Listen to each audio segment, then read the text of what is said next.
الذين ينفقون أموالهم في سبيل الله ثم لا يتبعون ما أنفقوا منا ولا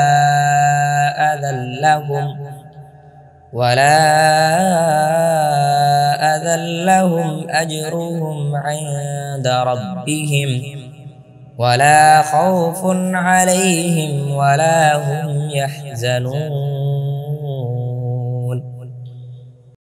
262 যারা আল্লাহর রাস্তায় তাদের সম্পদ ব্যয় করে অতঃপর তারা যা ব্যয় করেছে তার পেছনে খোটা দেয় না এবং কোন কষ্টও দেয় না, তাদের জন্য তাদের রবের নিকট তাদের প্রতিদান রয়েছে এবং তাদের কোন ভয় নেই আর তারা চিন্তিত হবেন না।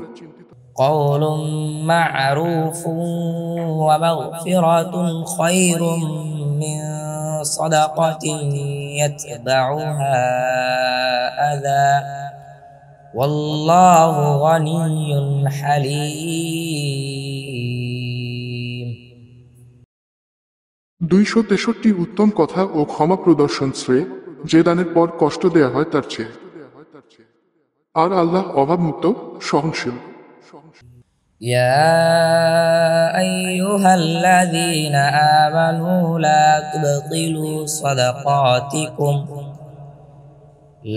تبطلوا صدقاتكم بالمن والأذى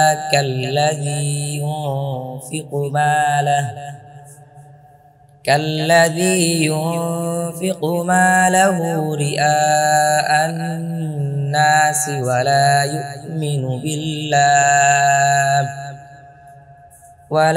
يؤمن بالله واليوم الآخر فمثله كمثل صفوان عليه تراب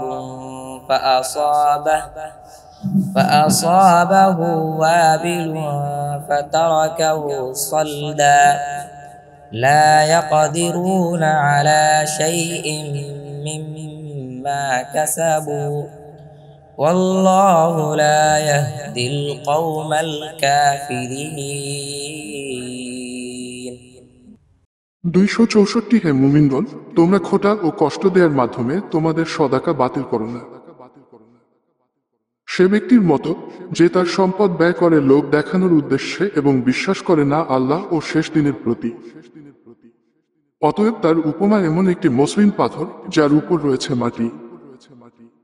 অতঃপর তাতে প্রবল বৃষ্টি পড়ল, ফলে তাকে একেবারে পরিষ্কার করে ফেলল।